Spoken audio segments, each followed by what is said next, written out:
ابو کہہ رہے ہیں ہائے ہائے مستورات 4 ویل یا بائک چلا سکتی ہیں؟ 4 ویل تو چلا سکتی ہیں، بائک نہ چلائیں بھائی. مستورات مکشوفات بن جاتی ہیں جب بائک چلاتی ہیں. ایکسیڈنٹ کا کتنا خطرہ ہوتا ہے اس میں. مردوں کے بائک چلانے میں آپ حادثات کا ریشو دیکھو آپ. میں ایک دفعہ گیا ہوں عباسی شہید ہاسپٹل، اس کے ایمرجنسی وارڈ میں. ہر تھوڑی دیر میں کوئی سر پھٹا ہوا آ رہا ہے، وہ جو بائک سے گرا ہوتا ہے. آپ بھی جا کے خود تجربہ کر لو. ہر تھوڑی دیر میں نا کوئی زخمی آ رہا ہوگا ایمرجنسی میں. یہ کون ہے؟ سارے بائک والے. تو یہ مردوں میں اتنے واقعات ہیں. کتنی ڈیتھ ہو چکی ہیں. جو بھی میں نے بہت بائک چلائی ہے. میں نے 125 ہونڈا اور کاواساکی GTO 125 یہ 2 بائکیں رکھی ہیں پہلے. تو میں نے کوئی کراچی کا یعنی چپا چھوڑا نہیں ہوگا. اتنی بائک. ایک تو 70 کلومیٹر تو میری روز ویسے ڈرائیو تھی بائک سے. جامع رشید ماڑی پور سے جاتا تھا اور پھر نیول کالونی ہاکسبی روڈ واپس آتا تھا. 70 کلومیٹر تو میری ویسے ہی ڈرائیو تھی بائک کی.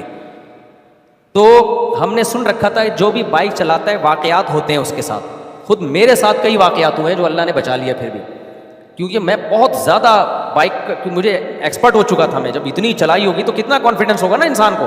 اور چلائی بھی ہیوی، یعنی کراچی کے لحاظ سے تو ہیوی بائک میں ہی شمار ہوتا ہے اس کا ہونڈا 125 اور GTO 125. تو GTO 125 کی تو ٹینکی آپ کو پتا ہے وہ کنویں کے برابر ہوتی ہے پوری. تو اتنی چلائی ہے بائک. جی رشتے بھی بائکوں پہ ہی لینے جاتا تھا میں.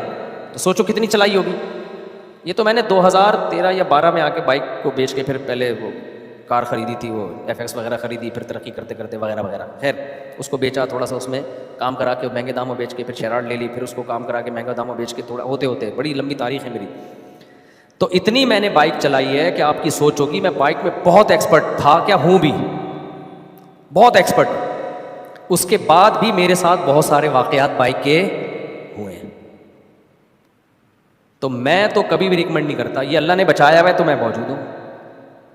کیسے واقعات؟ 2 واقعات تو ابھی آپ کو بتا دوں تاکہ تھوڑا سا آپ ہوشیار ہو جائیں کہ یہ مردوں کے چلانے کی چیز نہیں ہے. آپ خواتین کو کہہ رہے ہو کہ بائکیں چلائیں. اب غریب آدمی بیچارہ مجبور ہے چلانے پر چلائے وہ، لیکن بہت احتیاط اس میں. میں جا رہا ہوں ایک دفعہ، میرے یہ جو ابھی بہنوں، یہ میرے عارف صاحب نا، یہ جو اکثر ہمارے ساتھ آفس میں آپ کو نظر آئیں گے، یہ بھی میرے ساتھ بیٹھے ہوئے. تو میں بائک لے کے جا رہا ہوں اور بڑا آرام سے احتیاط کے ساتھ چلاتا. تیز تھا لیکن احتیاط کے ساتھ. بعض دفعہ ایسے حادثات ہوتے ہیں آپ کا قصور نہیں ہوتا اس میں. کہیں روڈ بند تھا آگے اور ان نالائقوں نے کیا کیا تھا، ایک ڈور لگائی ہوئی تھی جو دور سے نظر ہی نہیں آ رہی تھی کہ بند ہے روڈ.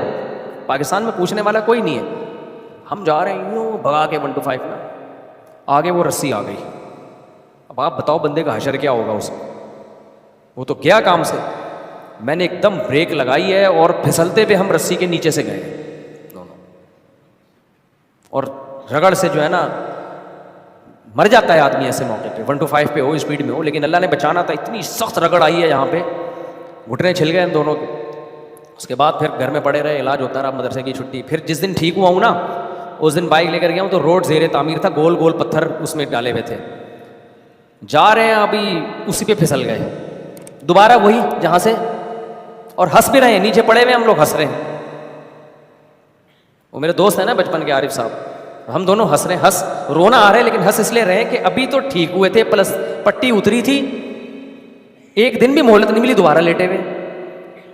تو اتنا مسائل ہوتے ہیں بائک میں، اتنے ایکسیڈنٹ کے خطرے ہوتے ہیں. کئی دفعہ ٹکراتے ہوئے بچے ہیں، کئی دفعہ کلابازیاں کھا کے گرے ہیں، لیکن اللہ نے بچانا تھا. آج کے سامنے لوگوں کو شادیوں کی ترغیبیں دینی تھی تو بیٹھے ہوئے. لیکن جو بھی بائک چلاتا ہے نا اس کے ساتھ واقعہ نہیں بلکہ واقعات ہوتے ہیں. کچھ سلیکٹڈ لوگ ہوتے ہیں جن کو اللہ بچا کے رکھتا ہے. ٹھیک ہے نا. ہمارے ایک جاننے والے، انہوں نے 40 سال بائک چلائی ہے، کوئی حادثہ نہیں ہوا. لیکن ایک دن جا رہے ہیں اپنی بیگم کو بٹھا کے، تو کیا ہوا کہ وہ فٹ پاتھ سے بائک ان کی غلطی سے ٹکرا دی. وہ بہت آرام سے چلاتے تھے بائک کہ حادثہ نہ ہو، پھر بھی حادثہ ہو گیا. کہیں کوئی تیل ویل سڑک پہ پڑا ہوا تھا، سلپ ہوئے.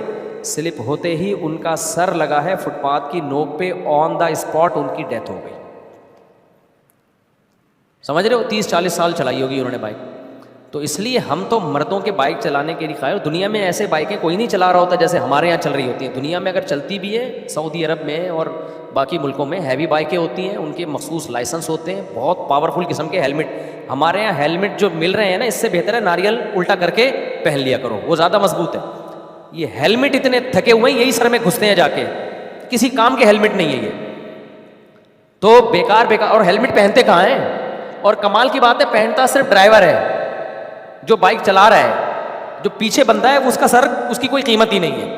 ایک انگریز آیا وہ پاکستان میں نا, جب اس نے دیکھا کہ جو ڈرائیو کر رہا ہے وہ ہیلمٹ پہن رہا ہے, پیچھے بیوی بچے سب بغیر ہیلمٹ کے, اس نے کہا کیا مطلب, صرف اس آدمی کی زندگی. وہ انگریز اعتراض کر رہا تھا کہ صرف اس کا سر قیمتی ہے, باقیوں کے سر کیا ناریل ہے. وہ میں اپنے الفاظ میں بتا رہا ہوں, ان کا جڑنا ضروری نہیں ہے کیا؟ یعنی وہ حیران ہو رہے تھے کیونکہ ہم نے جاپان میں, تھائی لینڈ میں, ہر جگہ دیکھا کہ جو بھی بائک پہ بیٹھتا ہے نا سب کے سر پہ ہیلمٹ ہوتا ہے. عورت بیٹھے گی اس کے سر پہ بھی ہیلمٹ ہوگا, یعنی آپ کی وائف پیچھے بیٹھی اس کے سر پہ بھی ہیلمٹ ہوگا, مرد کے سر پہ بھی ہیلمٹ, سب کے سر پہ ہیلمٹ. کہتے ہیں بھائی گریں گے تو چوٹ تو اس کے بھی لگے گی اس کے بھی لگے گی, سب کا سر بچانا ضروری ہے. ہم کہتے ہیں نہیں, صرف گھر کے سربراہ کا سر بچانا ضروری ہے, ماتحتوں کا سر وہ کسی کام کا نہیں. انہوں نے اتنی ٹینشن دی ہے سربراہ کو, وہ سب کے سر پھٹے اچھا ہے. تو ہمارے یہاں لا قانونیت ہے, ہیلمٹ بیکار قسم کے ہیں.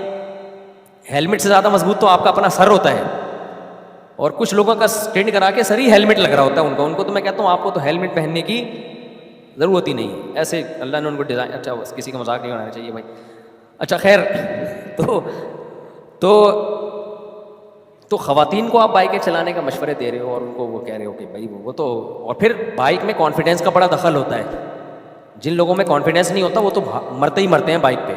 تو خواتین میں تھوڑی کانفیڈینس ہوتا ہے, ان میں وہ بہادری تھوڑی ہے. کانفیڈینس ہوتا ہے آدمی مشکل جگہ سے ایک دم اسپیڈ سے نکال لیتا ہے, بعض دفعہ گاڑی سامنے آ گئی یوں ٹرن مارا یوں نکالا اس نے, ایسے ہوتا ہے. لیکن خواتین میں کانفیڈینس نہیں ہوتا, وہ ہاتھ پاؤں ایک دم بیچاری بھول جاتے ہیں ان کے. ذرا سا کوئی اچانک ٹرک سامنے آ گیا تو ان کو نہیں پتا ہوگا کہ میں نے کیا کرنا ہے. اب جیسے ہم نے تو وہ رسی آ گئی نا, ہم نے اپنی طرف سے تو افلاطونی دکھائی, تھوڑا سا یوں سلپ ہوتے ہوئے چلے گئے. لیکن ہمیں یہ تھا کہ رسی سے ٹکرا جاتے تو پتہ نہیں, پھر تو اڑ جاتے بالکل ہی. لیکن پھر بعد میں ہمیں پتہ چلا کہ وہ رسی پہ 2 اسٹینڈ پہ ٹکائی ہوئی تھی انہوں نے, اس سے ٹکرانے میں اتنا نقصان نہیں تھا جس طرح ہمیں اس سے بچنے میں نقصان ہوا ہے. لیکن اب چلانے والے کو تھوڑی, اس کو تو فوراً فیصلہ کرنا ہوتا ہے. تو خواتین میں کانفیڈنس نہیں ہوتا, وہ گھبرا جاتی ہیں. تو ایسے موقع پہ بھائی وہ ٹرک کے سے کے نیچے آنے کا بھی خطرہ ہے, کسی اور بائک سے ٹکرا گئی ہے وہ سلپ. پھر یہاں کون تمیز سے رائڈنگ کر رہا ہوتا ہے, سارے اونٹ پٹانگ کو یہاں سے نکل رہے ہیں ادھر سے. بائکوں والوں کو ہارن دے کے دیکھو, فاسٹ ٹریک پہ چلا رہا ہوتا ہے, آپ اس کو ہارن دو کہ تو سائڈ پہ ہو جا, الٹا غصے سے آپ کو دیکھنا شروع کر دیتا ہے. تو جب جس ملک میں یہ حالات ہوں اس میں آپ بولو خواتین بائکیں چلائیں, اس کا مطلب آپ جنازے اٹھانا چاہ رہے ہیں. بالکل اس کو اپریشیٹ نہیں کرنا چاہیے.